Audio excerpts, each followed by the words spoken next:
And welcome back to your favorite spoken English channel, Wisdom Spoken English. In this video, we'll talk about 10, 20, yes, 25 ways with the help of which you can enhance your communication skill. You can be good at narrating things. You can be good at, explaining matters to everyone. It doesn't even matter what language you speak. What actually matters is the way how you speak. First and foremost is, there are just 4 actions that we pursue in order to be good at any language. It doesn't even matter whether you're speaking English, Chinese, Russian, it doesn't even matter. What actually matters is the 4 actions that you pursue, and that accumulately creates your communication skills. See, if you learn any language, you do just 4 actions, out of this, which one of these is at such level that you are good at that particular language. See, either you read really well, you write that language really well, you speak that language really well, or you are be able to listen to that language really well. A language is just accumulation of these 4 actions. If you're good at any of these actions, you can learn any language in a very short stipulated time. There can be times when you'll feel that you're doing tons of mistakes, and trust me, that's exactly where you should continue to work upon it. There can be times when you feel that others are speaking better than you. You can compare yourself to other people as well. You'll find that you try your best in order to think in English, but at the time when you narrate things, that's in your mind, you find yourself being stuck at that particular point where you need to speak. When you think materials, then your mind gets prepared and it construct the sentences, but at time you'll start narrating, you'll feel that you're stuttering, you might forget the words, you may come across you'll try to come across the best words ever possible, and within this time frame you think so much, you just lose that particular opportunity. I'm sure you might have come across this situation, and that's really critical. It's really, a huge problem for any speaker. First of all, it's especially for particular those people who learn other languages other than their native language. If your native language is English and you'll try to speak Chinese, somewhere, you might be able to think in that, but at the time when you'll narrate things, your mind will come across several vocabularies, it'll try to create the best structure possible, and while it does it, you just forget your material itself. It happens. So at the time when you feel that you're committing mistake, don't stop yourself. Tell yourself that you're doing really well. See, at the time when you are on your own growth, people will not come to praise you. They're not going to appraise you, they help you succeed in that. Unless you're already at a good level, people won't give a shit. Understood? So as this learning process is going on, you need to take care of yourself. You need to thank yourself. You need to calm yourself at the time when you get angry while committing a lots of mistakes. You need to calm yourself. So if in case you commit a mistake, please never ever hesitate doing it. Continue committing mistakes. It's the only way you can learn it. Second, surround yourself from this particular language. If you're trying to learn English, all that you need to do is surround yourself from this language itself. For example, if you're listening to news, don't prefer Hindi listening, prefer an English news channel. Check it out, BBC, Republic Bharat. There are hundreds of tons of applications with the help of which you can, browse any of the news channels, and please prefer listening to English. In case you like listening to audiobooks, prefer listening this in English itself. If you're kind of fan of,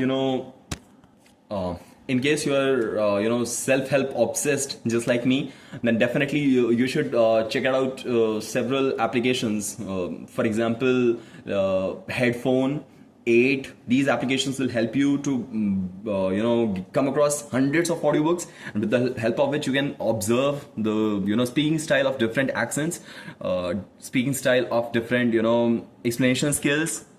And trust me, somewhere this will be really crucial, because when you listen to audiobook, you check different people narrating those audiobooks.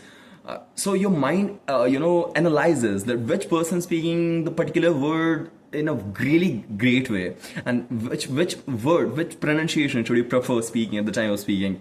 So you actually browse to hundreds of audiobooks, and you come across the best language ever possible, best accent ever possible, best pronunciation of words ever possible. So in a way, you help yourself a lot, other than other people, as compared to other people. You also need to practice on daily basis. See, there can be times when you're really busy. Out of those hectic schedule, you need to find yourself just 5 minutes, with the help of which you can just come across any random English article, any English song, any English news, any article, any English video, or any newspaper, anything that your mind can absorb English from. All that you need is to accumulate the as many words as possible, as many vocabularies as possible, and your mind will start creating statements by itself as well. You don't need to do anything regarding it. You also need to tell your family and friends that, you know what, I'm learning English. Somewhere they'll start poking you all the time when you're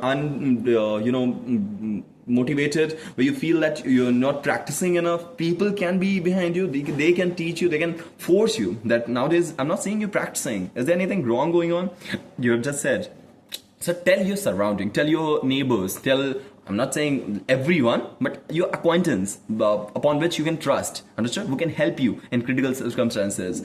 Tell them that you're learning English, and somewhere when you are demotivated, they'll come to you, they'll help you, they'll motivate you at the times when you're not practicing English. You also need to keep one notebook. In case you don't, you can keep any, Google Keep. There's an application, great application by the way. When you come across a new vocabulary, just note it down. See, there can be many ways how you can accumulate and aggregate number of words. You can ask people, you can read random articles, you can listen to audiobooks, you can talk to people. There are hundreds of ways with the help of which you can accumulate the greatest amount of vocabularies. And the better you are at vocabularies, the better you'll be at speaking as well. So it's somewhere connected to each other. So you just need to be good at different vocabs. This will help you at the time of conversation. Most of the time, you should also prefer having just one lesson of English. Let's say you're just using your phone. There's no stuff that you're supposed to do. Why not to just open an application which teaches you English, and just for 5 minutes you'll just go through it. It can teach you at least 50 to 60 vocabularies within no time.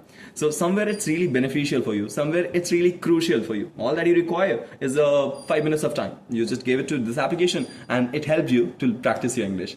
See, you can also try memorizing the words with the help of examples. See, if there's a word which you're trying to get you stuck to your mind, it's not happening. See, there can be different ways how you can do it.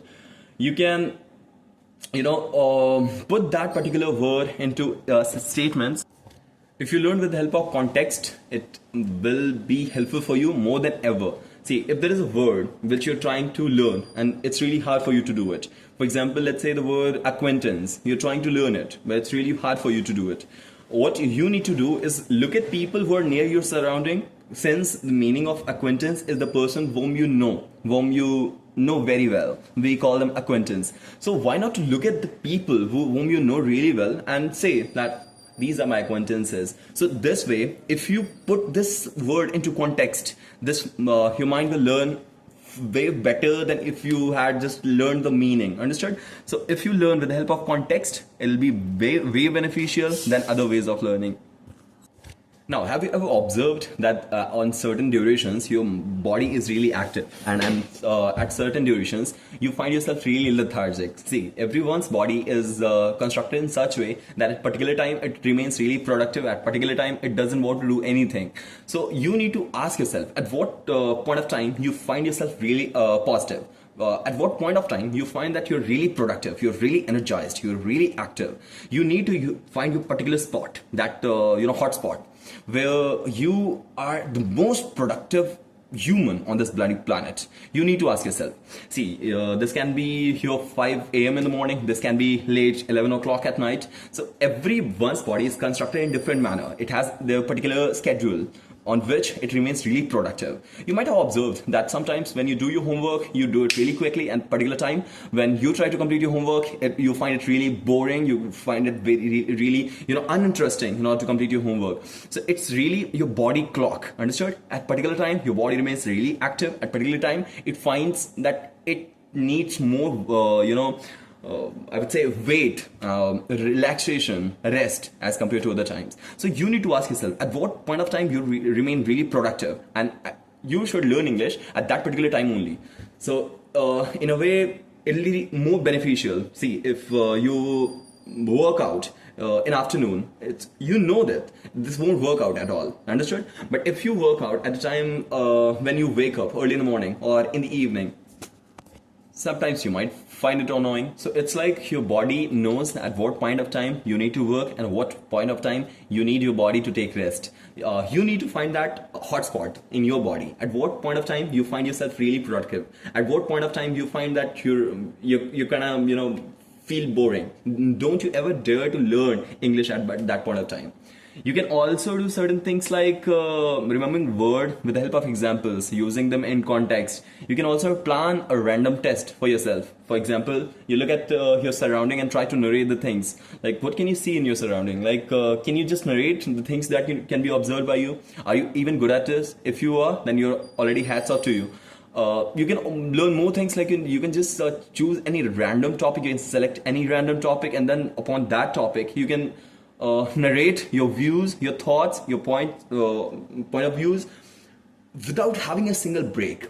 This will give you more challenges, and this will help you to, you know, grow with the help of those challenges. So somewhere it will be really beneficial for you if you implement these. And last but the least is, think of a bigger picture. If you learn English in just for a week, and you think that you find it uninteresting, it's really hard for you to learn it. So it will be, but unless you see it from a bigger picture. If you see that you're learning English at that point of time, at this particular amount of time, but this will help you for your next 5 years, 10 years, 15 years, for your next job, for your next business, for your next meeting, for your next, you know, upcoming era that's about to come. This will make you way motivated than just learning, you know, noun, pronoun, adjective, verbs. If you see it from a bigger picture, you will accomplish way more than other people. See it that this is not just my daily learning activity. This is something really crucial that in future it'll pay me off more than ever. So that's why I'm learning it. Trust me, if you implement these tips, which are just 15 to 20, you'll grow a lot. Again, I'm trying to, you know, put this in order so that you can learn it better. Don't be afraid of making mistakes. Surround yourself in English. Talk to your friends and family and tell them that you're learning English. You have to practice on a daily basis. You also need to practice just 4 core skills, and those 4 core skills are reading, writing, speaking, and listening. Just 4 activities, and you'll grow a lot. You also need to keep 1 notebook. You need to do the lesson every day. Take any random lesson and learn about it. You can also memorize common words and use those words in context, in real life examples. It'll help you a lot. You can also use your body clock. You can understand that at what point of time you find yourself really productive, at what point of time your body needs rest. Never ever work upon that particular time, because your body actually needs rest. Know yourself. Ask yourself at what point of time you're really active. You also need to remember words with the help of examples. And 2 last are that firstly, you need to plan a test, choose any random topic and talk about it non-stop. Somewhere it will help you a lot. And if you see it from a bigger picture, if you're learning this and you're just learning for a week, this is not going to pay you off. But if you see it from a bigger picture, for example, if you see that in future 10 years, 15 years, this is going to pay you off more than ever. So trust me, it'll actually do it. So that's it. These are just 20 tips that you need to implement in your life in order to be good at public speaking, communication skill, and spoken English. See you in the next one. Take care of yourself. See you in the next video. Vision Spoken English.